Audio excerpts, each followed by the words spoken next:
সেদিন একজন আন্টি আমাকে কমেন্ট করেছিল যে তুমি এত কাজ করো, এত খাটাখাটনি করো, অফিস করে এসে বাড়িতে আবার স্টিল রান্নাবান্না করো। আমার মেয়ে বাড়িতে এসেই কাজ থেকে ফিরে প্রচণ্ড রকমভাবে টায়ার্ড হয়ে যায়। তো আমি আন্টিকে কমেন্টে রিপ্লাই করেছিলাম যে আন্টি, আমার বাড়িতে যদি তোমার মতো একজন মা থাকতো বা আমার দিদা বা মামি কেউ বড় একজন থাকতো, আমিও বাড়িতে ফিরে কিন্তু টায়ার্ডই ফিল করতাম।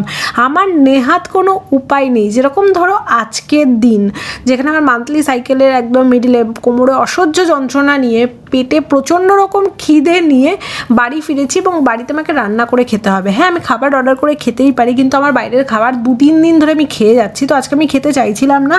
তার সাথে হচ্ছে আমি আজকে এখন যদি রান্না না করি, আমি খাবার খেয়েই হয়তো শুয়ে পড়বো, কারণ প্রচণ্ড টায়ার্ড লাগছে। প্লাস কালকেও আমি টিফিন নিয়ে যেতে পারবো না অফিসে, এবং অফিসে আমাকে বাইরে থেকে খেতে হবে বা ক্যান্টিন থেকে খেতে হবে, যেটা আমি চাই না।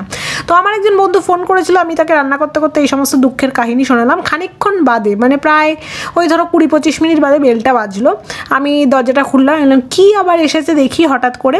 সিকিউরিটি পয়েন্টে আমাদের আসার সময় গেটে ফোন করে, আমাদের এরকম জোম্যাটো বা সুইগি বা কোথা থেকে আসছে এরকম কনফার্মেশনের জন্য পাঠাবো কিনা। তো জোম্যাটো থেকে এসেছিলো, তো আমি বুঝলাম যে নিশ্চয়ই খাবার আমার জন্য অর্ডার করে দিয়েছে। আমার জন্য কেউ কিছু করলে সেটা আমার জেনুইনলি খুব ভালো লাগে, তার সাথে আমার খুব খারাপ লাগে কি কেউ আমার জন্য এতটা কিছু করছে। খাবারের অর্ডার করেছিল হচ্ছে রুটি আর তার সাথে তড়কা, কোথা থেকে অর্ডার করেছিল জানি না, বাট খাবারটা দারুণ টেস্টি ছিল খেতে।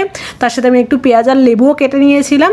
খাওয়া দাওয়া শেষ হলে আমি ভাবলাম যে আমার বাকি রান্নাটুকু কমপ্লিট করে নিই। যেরকম এখানে লাউ পাতা বাটা করেছিলাম, এটা কালকে অফিসে টিফিনে নিয়ে যাব। আর তারপরে একটু ভাত করে নিয়েছিলাম।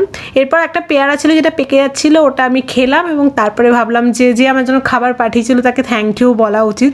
আমি খুব এম্বারেস হয়েছি যে তাকে আমার দুঃখের কথাটা শেয়ার করেছি এবং সে আমাকে খাবার পাঠিয়ে দিয়েছে।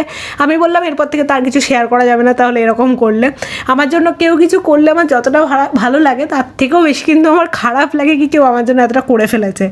যাই হোক, এরপরে আমি ফেসটাকে ভালো করে ফেস ওয়াশ দিয়ে ধুয়ে নিলাম। আমি কয়েকটা প্রোডাক্ট আছে যেগুলো আমি অল্টারনেট করে ইউজ করি, আমার মুখে স্যুট করে। তার মধ্যে এই সিরামটা খুব ভালো, কেউ যদি নিতে চাও আমি প্রোডাক্টে ট্যাগ করে দেবো, দেখতে পারো। এটা স্নেল মিউসিনের একটা সিরাম, খুবই সুন্দর।